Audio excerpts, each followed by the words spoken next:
Yo, it's Tom Cruise. Welcome to my video. Today, we're talking about 28 years later. Long story short, I love the movie. I did. I also liked the last two movies. It's true. But I was more interested in seeing this one because it's the same director and the same writer from the first movie. The first movie is a classic. So what we did is went to go see it at Alamo Drafthouse, which is like an hour and a half away from where I live right now, because that theater has like a zero tolerance policy or something like that, with like talking throughout the movie and going on your phone or whatever the heck, because we've been having bad experiences here with dum-dums in the movie theater pretty much every time we go. So this time we decided to take a trip to go to Alamo Drafthouse instead. And if you know about Alamo Drafthouse, you know that it's like a dinner and a movie thingy. We actually went there one other time to see Babylon, that one from Damien Chazelle, the dude who did Whiplash and La La Land, First Man. You know, we got some food, settled in, nice and comfy. I was taking my time eating the chicken tenders or whatever the heck I got. Then the movie starts, like the first 5 minutes or something, I was ambushed by a giant elephant butthole right on the screen, pooping explosive diarrhea. And I'm just sitting there, chicken nugget in hand, and I'm just like, you freaking serious, bro?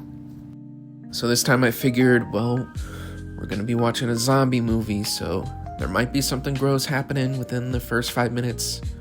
So what I did is I just like demolished my food throughout the trailers before the movie even started. And actually, side note, the food wasn't that impressive. I think next time we go, we're just gonna go watch a movie there. I don't know. And I think something gross did happen towards the beginning of the movie, so I think I made the right call. Anyway, on to the movie. Did I say I loved it? I'd have to see it again to get like my real opinion. I feel like the story was very like poignant. Is that the right word? Poignant, powerful. I felt like it really resonated with me. Just the way the story was playing out and the way it was edited, and it was very hectic, like very, very quick cuts, and the movie just had this unsettling, uncomfortable, hectic feel to it that I loved. Oh yeah, in the trailer, which I thought was probably like one of the best trailers I've ever seen, they used that poem. I probably should have looked it up. I forgot what it's called, but they used that poem, and it was like really unsettling. That voice recording, I think it was an old voice recording of someone. I love that they actually used it in the movie. I just thought they did a really good job with weaving that in throughout the scene that they used it in. I also thought it was interesting that they used iPhones to film the movie. And I think that was kind of like a continuation of what they did with the first movie. And I think with the first movie, they used like a consumer grade level camera. So it was like lower quality, and it kind of gave like that, almost in a way, a found footage type feel to the way everything looked and the grittiness to it of that first film. And this one's kind of like a continuation of that, with how anybody can have an iPhone and just pick up and start filming something. And obviously what we see on screen is higher fidelity, I guess you would say, than the first film. But it's just like this, to me, it almost felt like how the world was moving on without Britain, right? I think it's like Britain's like isolated or something. But that was another interesting thing, was that it's not like the whole world is in an apocalypse. It's just Britain or London or the EU, UK, Brooklyn. Are they the same thing? And it like shows the advancement of technology over time, and how, like, you know, anyone on the street could be carrying an iPhone. To me, I thought that was pretty clever. But I think some people would probably think that it's just like, you know, pretentious almost. But I didn't really get that feeling from that decision. And also with the story, I was just invested in the story from start to finish. And I just thought the characters are great. The acting was great. Alfie Williams is a standout. That's the kid in the movie. He's pretty much the main character. From that first trailer, I almost thought it was going to be Aaron Taylor Johnson's character that was going to be the main character. But it's pretty much the kid. And he was fantastic. He does like a huge range of emotions throughout the movie, and he pretty much sells all of them. Yeah, so this kid's probably gonna have a future. Jodie Comer's in it. She's great. Ralph Fiennes. I don't know how to say his name. Ralph Fiennes. Ralph Fiennes. Is he France? Francois. That dude's just like one of the best.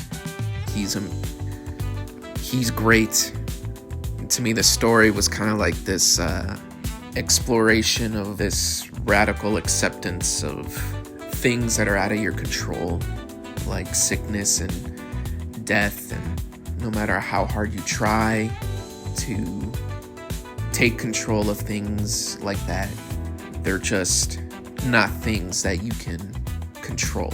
Like this exploration of frustration and how do you kind of cope with that reality, almost from like the main character's point of view, the kid.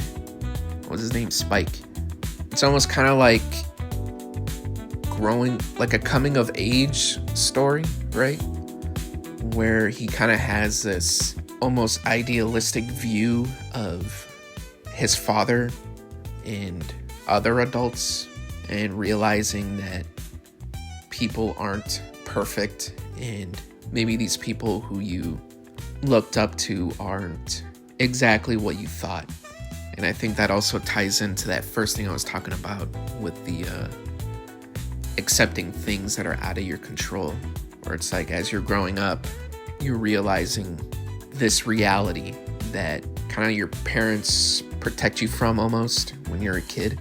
But as you grow up, then you start learning all this stuff about the world. Yeah, and I just really like the way they portrayed the infected in this movie. And I thought it was like a interesting evolution. I think they kept them scary and like disturbing. And the fact that I think like most of the infected in the movie are like completely naked. And I thought that was just like an interesting choice, because it's like, I guess over the years, like they're wandering through the woods and like their clothes are getting caught on branches and getting ripped apart and stuff, and they're going through water and their clothes are just like falling off or something. Or are they just like taking off their clothes? I don't know. It kind of makes me wonder, like, so if 28 years pass after this infection thing, this epidemic, would most people eventually just end up naked? If you get offended by the human anatomy, this movie is not for you. There's a lot of dong, a lot of ding-dongs. Wieners. Peepees? Wieners. Wieners. Peepees? Wieners. Peepees? They're interesting sights from different angles. I will say that. For me personally, not really bothered by it. just something I noticed. I guess I'm not super bothered by it because, like, I was going to college for fine arts and I was drawing naked people. So I feel like I kind of got used to it. And they also do some more stuff with the infected, like they introduce like mutated infected, and I think there was a name they gave it, but it was like this fat, slow infected that's like crawling on the ground and like eating earthworms and stuff. This other one called the Alpha, which is like an infected person on steroids. And I really loved how they portrayed the Alpha because this dude is just like crazy and a big contributor to the dongs in the movie. Big. You know what I'm saying? And they were doing this thing where they would show like what the infected were doing or something at night. These night vision scenes with like the red color tint instead of that green. Like you see those night vision goggles, like they're green, but the way they did it in this movie was they used red. I just love the way that looked and the way they were cutting it in with the story.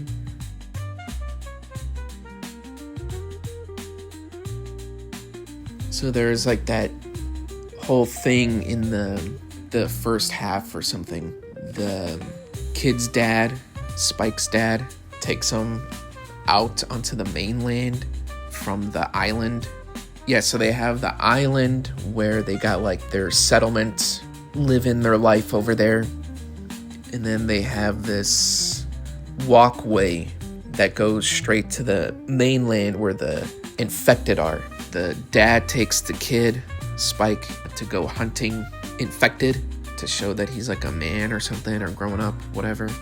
And that whole first half of the movie was amazing to me, especially how it was just like ramping up in tension. And there's like that shot, I think it was in the trailer, a horizon, and then there's like a tree, and then you see a silhouette of infected and everything's in shadow, and the Alpha is just standing there, and then he just like lets out this scream, and then the zombies just start charging towards like this house that Spike and his dad are in. This whole chase sequence happens, and then they make it to the edge of the mainland, the entrance to their walkway that leads to the island. And they talk about this thing in the movie about waiting for the low tide in the water so that the walkway is exposed, because most of the time I guess the water covers the pathway. I think at that point in the movie they're pretty much safe from the infected, but the dad is like, you know, alright son, we're gonna go into the low tide, we're gonna go walk to the mainland, it's alright son. That whole sequence from then on is just like nail biting crazy. And then, you know, they're walking towards the mainland and they're thinking they're safe and stuff, and then they're cutting back to the Alpha on the mainland, and he's just like, this dude's just sprinting through the forest.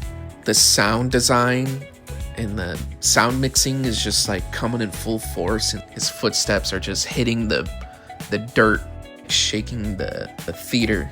And then you just see like this shot of him bolting it from the woods or the forest to the edge of the mainland, that entrance, that pathway. And you're just like, dang, this dude's booking it, bro. So then he's like darting across the pathway and he's like running towards the island. It shows the Spike's dad, and he notices that the Alpha is like behind them. He's just like, oh my god, book it, shrimp on the barbie. And then the music is just like ramping up, and it's just a crazy sequence, and it's just amazing. This leads me to the second half of the movie, where I wasn't expecting it to go in the direction that it did, but I still ended up loving it. So apparently the movie was fairly divisive, I would say. I was looking at some of the stuff people were saying after I saw the movie. I was looking at some comments people were making. I saw a lot of people saying they loved the first half of the movie, and then the second half of the movie they thought it went downhill, or some people thought it was just like garbage, which I think is funny.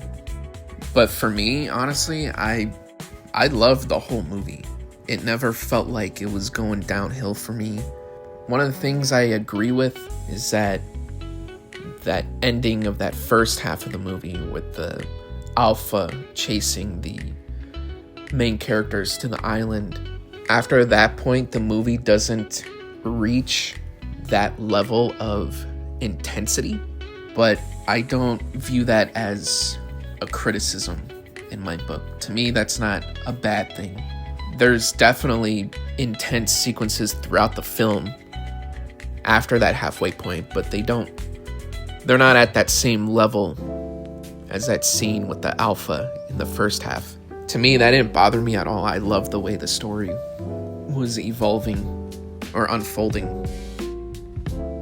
Yet it seemed like a lot of people were disappointed with the movie itself and that it doesn't live up to the first two, saying they really didn't like the second half, and even more of them hated the ending of the movie. Even people who liked the movie, a lot of them really hated the ending.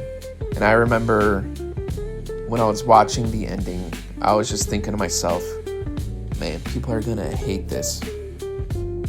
The ending where Spike is on his own and he's getting attacked by the infected.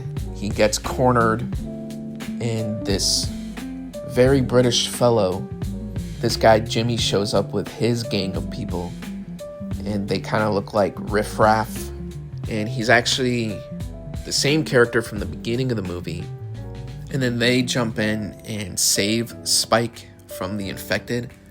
But the way they filmed the scene was crazy because they were doing like ninja flips and parkour moves, and in the background they were playing this like heavy metal song or like this thrash punk music completely out of left field from the rest of the movie. The scene was actually pretty funny. I found myself like laughing. And then at the end, I think it's like Jimmy's character is asking the Spike if he wants to join his group. They ended it on a freeze frame of the kid's face, and then it goes into the credits.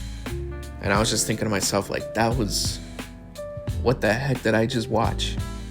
But it was like in a good way, where I was like, man, I think I love this movie.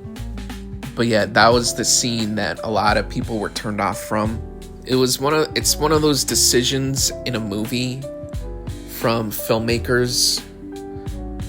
See, like, these filmmakers know what they're doing, right? Danny Boyle directed it. He's directed a bunch of great movies. Obviously, the first one, he did Slumdog Millionaire, Trainspotting. I haven't seen that one, but they say it's good.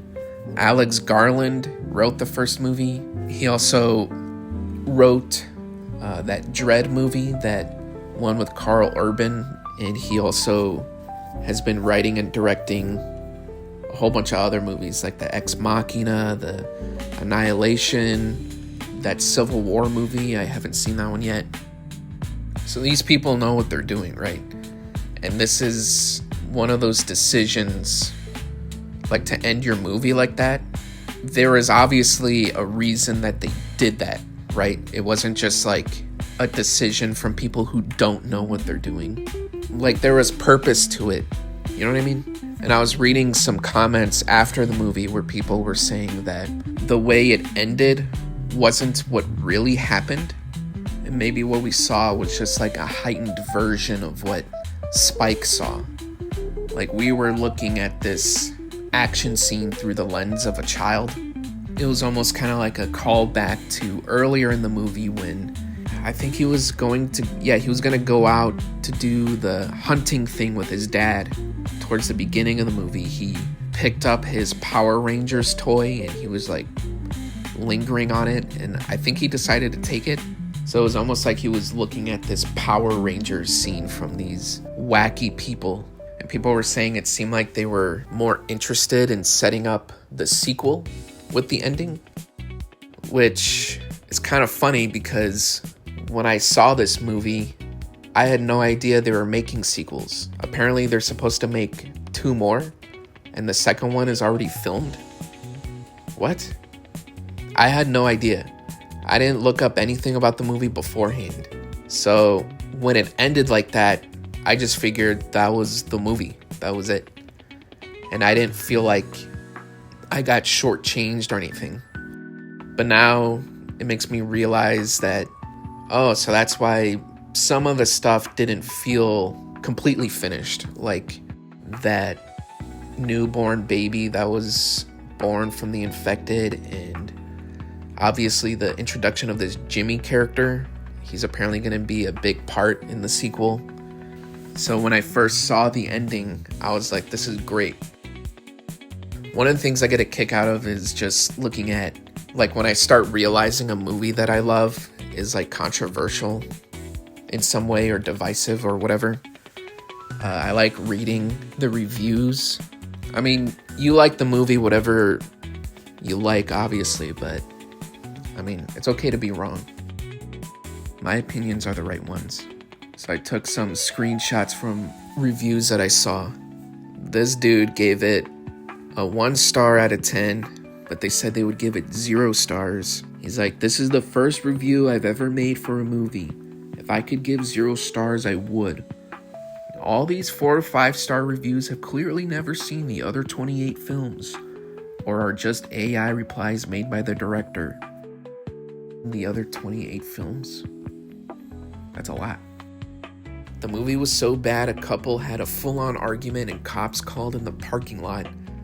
The girl smashed the guy's phone while he was on call with the police. No joke. So there's this other review that said, another thing I found a little bothersome was the frequent display of nudity on the zombies. Yeah, I get it. They don't wear clothes, but there seemed to be an awful lot of private parts on full display, especially of the male zombies. I wonder if the director and or screenwriter had some kind of fetish for that. I thought it was inappropriate and unnecessary and not really adding to the story. So my thing in regards to that is, you're watching a rated R movie. If there's gonna be nudity in it, I don't really think that's a big deal. Also, it gives it kind of a more different flavor of zombies compared to other movies. I mean, I think it was about time we got some zombie dong. Know what I'm saying? This next dude was like, making the 3rd movie this bad is just a crime, especially coming from the same director and writer. Maybe they should have think 28 times before decided to do it. High expectations, higher disappointments. They baited us with a cool trailer. The story is weak and all over the place. I think they didn't intend to create an art anymore these days, just trying to get as much money into their pockets. The movie is superficial and didn't have any depth to it. Just don't waste your time and money for this movie. It's better to just rewatch 28 Days and 28 Weeks Later, or you'll end up regretting 28 times. This last one goes, if you were hoping for a worthy follow-up to 28 Days or 28 Weeks Later, save yourself the heartbreak and 2 hours of your life. This movie is like someone binge-watched The Walking Dead, Lord of the Rings, and The Never-Ending Story while doing shots of expired cough syrup and then try to make a sequel. But yeah, it's just interesting reading these reviews, see what people are saying about a sort of controversial movie. So the ending apparently leads directly into the sequel, The Bone Temple, and apparently Cillian Murphy is supposed to be coming back for the sequel. And I guess if the sequel does well, they're going to make a 3rd one. Danny Boyle's coming back to direct the 3rd one, but not the 2nd one. But the 2nd one's being directed by someone, her name is Nia DaCosta. She doesn't really have a big filmography. She directed The Marvels. Never seen it, but heard it's kind of controversial too. She did the Candyman reboot. Never seen that one. So I guess we'll see how the 2nd one turns out.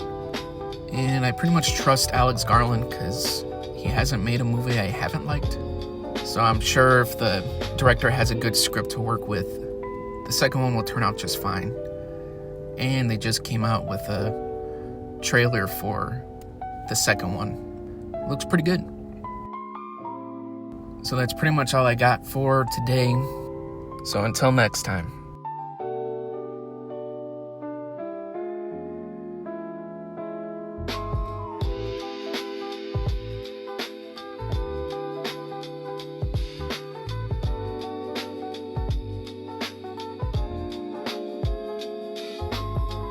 Wieners.